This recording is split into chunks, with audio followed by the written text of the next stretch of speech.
36, the number of aristocrats who lived in Ephesus was 642.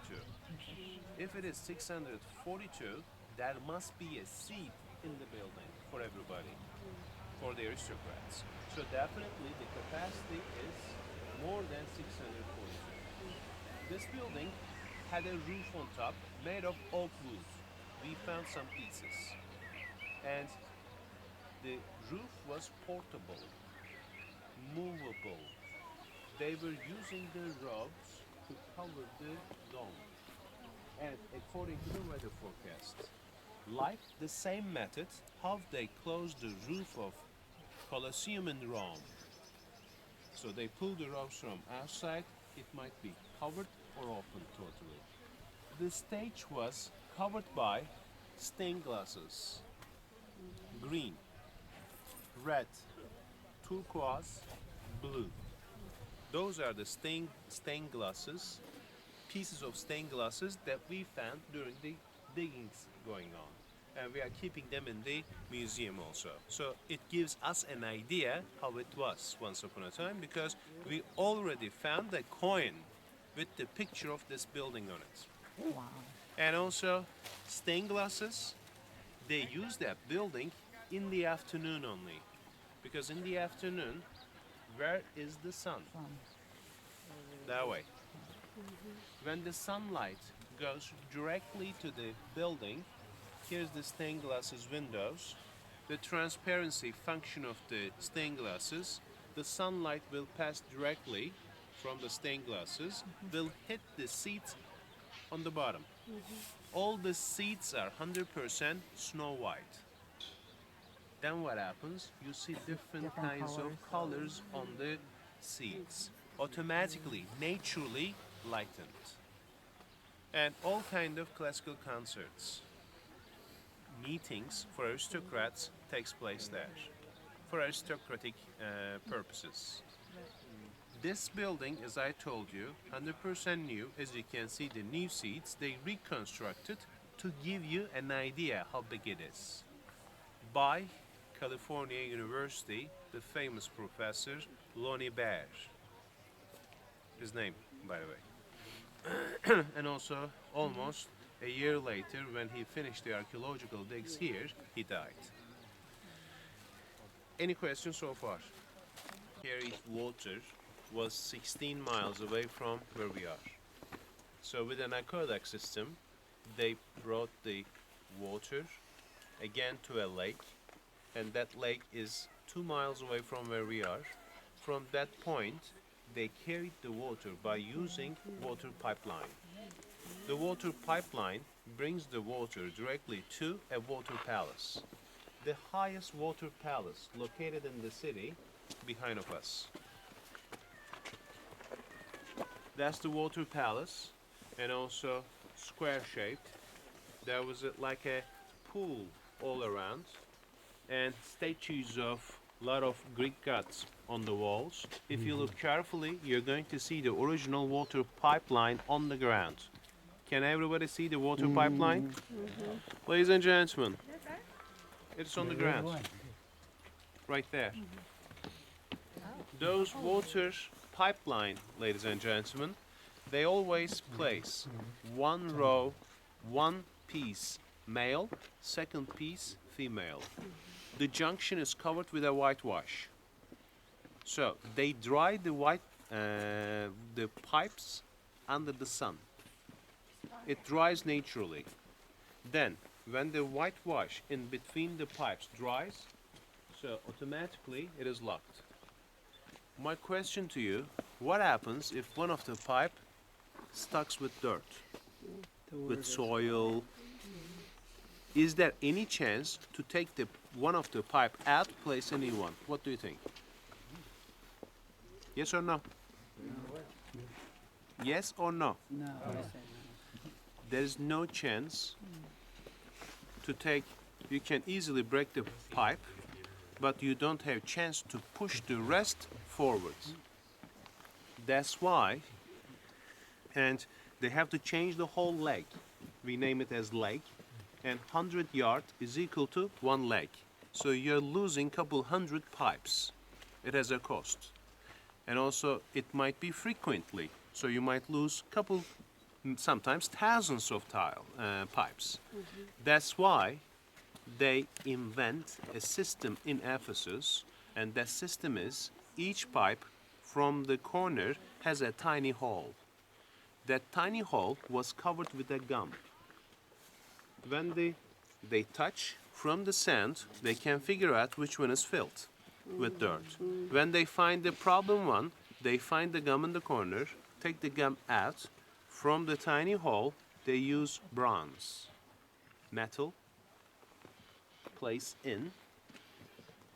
They try to make a hole in the dirt by moving forward, backward and forward. Exactly. Then, when it is by the help of the water pressure coming behind, it clears. Then the hole gets bigger, splash. They use another gum, cover the hole. This was the method which was invented in Ephesus, ladies and gentlemen. Right here, I want you to pay attention to the street in front of us, this marble street. My question to you, take a look at the rugs, marble everywhere. Does it look 100% original or 75% original? What do you think? That was a tricky question. This is 100% original. Oh, really? I want, take a look at the plans. From the roof of that building, also the roof of that building on the right, cover everywhere with the dirt. This is how we found this street almost 11, 12 years ago. This street was totally under the dirt. Please stay here, follow me with your eyes. Stay here. As I told you, to build the castle, they need marble. To build a sidewalk, what they do, they mesh the soil for a couple months. They dry the soil under the sun. Then they place huge rocks like those. And then, to be able to use them with the chariots, it must be smooth surface. Then they cover everywhere with the marble. Marble here, stolen, stolen, stolen, stolen, original, stolen, stolen, stolen, up to here. There are a few pieces which are stolen as well. So, the thickness of that marble here is not more than that much. To make the surface 100% smooth, they covered everywhere with the marble. Underneath, there's a deep sewage. The depth of the sewage is roughly 19 feet, which makes this sewage the deepest in the ancient world, in the Roman world. For Ephesus, I would like to underline a few important things which makes this city such an important archaeological city in the world. Ephesus is the first city in the history which is lightened at night by oil lamps. Ephesus is the first city where you can see equality between men and women. Woman might be an aristocrat in the city. Has the deepest sewage canal. So, and also has the first real hippodamus city plan. Normally the first city was Miletus, but the city plan worked very well here. Hippodamus was the name of the city planner who lived in Ephesus. His city plan was, streets are parallel, the other streets cut horizontally, like New York City plan. 90% of the American cities, their city plan is the copy of Ephesus city plan. So, all those kinds of firsts in the history make city such an important city in the history. Ladies and gentlemen, please stay here. Please stay here. Stay here. Can't hear him. Look at the hall. That hall, here to that wall, from here to that wall. Ladies and gentlemen, it is 100% equal. That is the hole where they tie oil lamp oil lamp with a chain to the ground, because the streets at night was lightened by oil lamps. And this was one-lane road. The ones who goes with a chariot upper side of the city, that side. How do we know the direction? There are some signs. I'm going to point it out to you. One-way traffic. This way, please. The places that we are passing through, you have to know what to look at. But there are thousands of mosaics where we are passing through.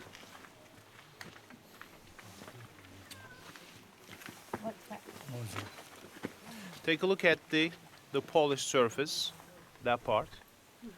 When you find a mosaic piece like this is travertine, by the way, and it gives us an idea about the age of it. So that type of mosaics were used to decorate the sidewalks. Sidewalks, much bigger. And the time period is 3rd, 4th century AD. That size, the color. Take a look at that one. This is the part here when it is polished. The time difference between this one and that one is roughly 500 years, because those dates back to BC, and those are coming from especially to make the intricate designs of a fountain. This might be coming from the pool of the fountain or the courtyard of the Domitian temple, but you can find those kind of mosaics. Those are all original, by the way. Would you like to take a look? This is 17. Travertine. Oh, 17. Travertine. 17. Take that one. Which one is older? Sorry, I didn't get that. That one is That's that older. type, yeah. Okay, no, put it together. I can. The statue on top of the columns. Can you see them? Yeah. We are in front of the Domitian temple. Domitian temple. Domitianus, Domitian. He was the grandson of Titus. Titus. Titus. Ladies and gentlemen, he was the one who double-taxed the Christians in the history. And to be able to build a temple, you can just show, or you can just put it to original places, ground. Would you like to look? Ladies and gentlemen, he was the one who double-taxed the Christians. I want you to pay attention to the second arch on top of first one. Can everybody see that one? Yes? Yeah. Ladies and take a look at the second arch on top of the first one. Take a look at the height. I want you to multiply the height by 4 to figure out original height of the temple. It was that big. This was the foundation of the building. And also, there were totally 112 soldier statues like those two. He thinks that when he died, those were going to be the soldiers who are going to protect him from his enemies. Because of high taxes, what happened when he died? Ladies and gentlemen, he is the only Roman ruler in the world who got buried into a local cemetery with a dog. With a dog. Ladies and gentlemen, to bury a royal family member, a king, to a local cemetery, humiliation number 1. Nowadays it might be normal if you are willing to get buried with a dog, but 2000 years ago, for a ruler to get buried with a dog, humiliation number 2, which shows how much people hates the ruler. And this temple collapsed after an earthquake, 156. Then, whatever you see here, everything belongs to that temple. Ladies and gentlemen, recently, 1983, less than 30 years, we found 12 Greek statues on top of the temple, which was decorating the temple. Make a guess, how many of them is in Turkey? None. Recent years,